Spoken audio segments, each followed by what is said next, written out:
let me take you to Japan, to the post-war Reconstruction era. At that time, a gentleman by the name of Taiichi Ohno was a rising star at the Toyota company due to his unconventional, deep, analytical way of thinking. One day, Mr. Taiichi Ohno notices that the production process keeps being interrupted over and over again. Now, after a while, he approaches one of the workers and finds out that what interrupts the production process is the fact that an electrical fuse blows and needs to be replaced.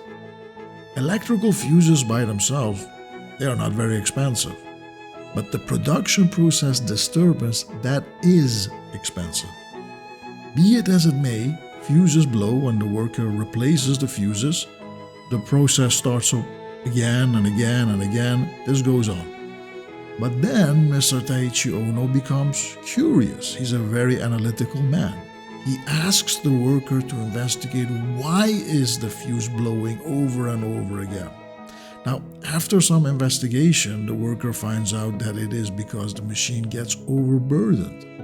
Taiichi doesn't stop there and demands that the worker finds out why it is overburdened or overloaded.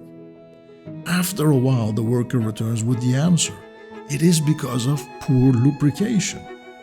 Taiichi Ohno still presses the worker to dig even deeper. Why is there poor lubrication?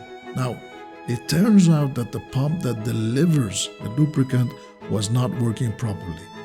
Still, Mr. Ohno was not satisfied. Why was the pump not working properly? It was because the shaft was damaged. Why was the shaft damaged? Because its strainer or filter was not working properly and foreign material, including tiny metal particles, could enter the shaft and damage it. Now Mr. Ohno had found the true root cause.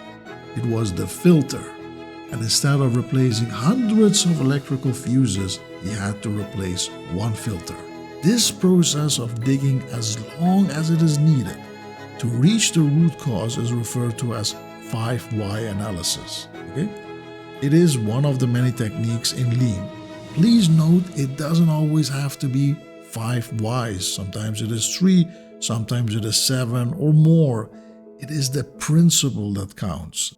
This is a practice that helps to expose the true root cause of the problem.